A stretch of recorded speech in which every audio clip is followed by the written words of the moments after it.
Bonjour à tous et à toutes, chers adhérents de BHC. Il y avait une fois un contrebandier qui vendait de la marchandise et il avait ramassé beaucoup de lingots d'or. Et il les avait mis dans une valise qu'il portait, bien entendu, pour ne pas se faire attraper, il passait par la forêt. Et tout d'un coup, voilà, il se trouve en face d'un agent de police qui lui demande: qu'est-ce que tu fais là? Il dit: je vais voir mon cousin qui habite dans la ville d'à côté. Il dit: mais pourquoi tu passes pas par la route? Pourquoi par la forêt? C'est dangereux. Il dit: non, non, j'aime bien l'ambiance, l'air, la verdure. J'aime. Il dit: mais pourquoi t'as qu'une valise? Eh ben, les habits. Je vais quelques jours chez mon cousin. J'ai besoin d'habits. Il dit: ok, très bien. Moi aussi, j'aime bien passer par la forêt. Alors viens, on va aller ensemble. Comme ça, on aura de la compagnie. Ok, maintenant il doit faire semblant que la valise, elle pèse pas très lourd puisque c'est que des vêtements. Si c'est des lingots d'or, ça pèse très lourd. Mais il veut pas montrer, donc il fait semblant que c'est facile, mais il fait beaucoup d'efforts pour la porter comme si de rien n'était. Dès qu'ils sortent de la forêt et qu'ils arrivent à la ville, tout d'un coup, le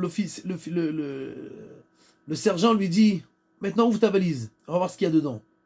Il ouvre et on l'attrape en flagrant délit, les lingots d'or, et on l'arrête directement. On le met en prison.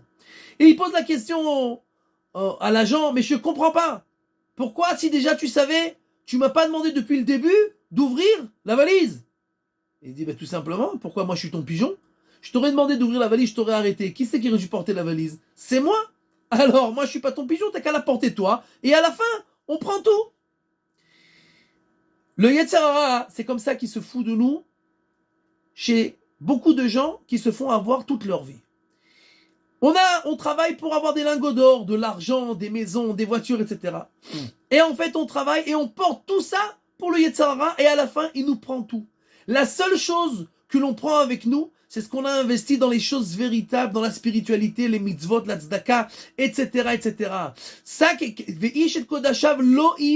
quand un homme, il investit dans le kodesh, dans la spiritualité, dans les mitzvot, c'est à lui. Et ça, il l'a envoyé directement en express dans le monde futur et personne ne peut lui prendre et il n'a pas besoin de le porter.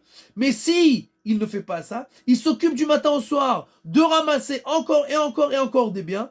C'est le pigeon du Yetzer Hara. À la fin, il porte toute sa vie et il a de plaisir pratiquement de rien de ce qu'il a gagné, puisque à la fin, tout on lui prend et il lui reste rien. Alors, soyons intelligents et investissons dans les choses qu'il faut investir.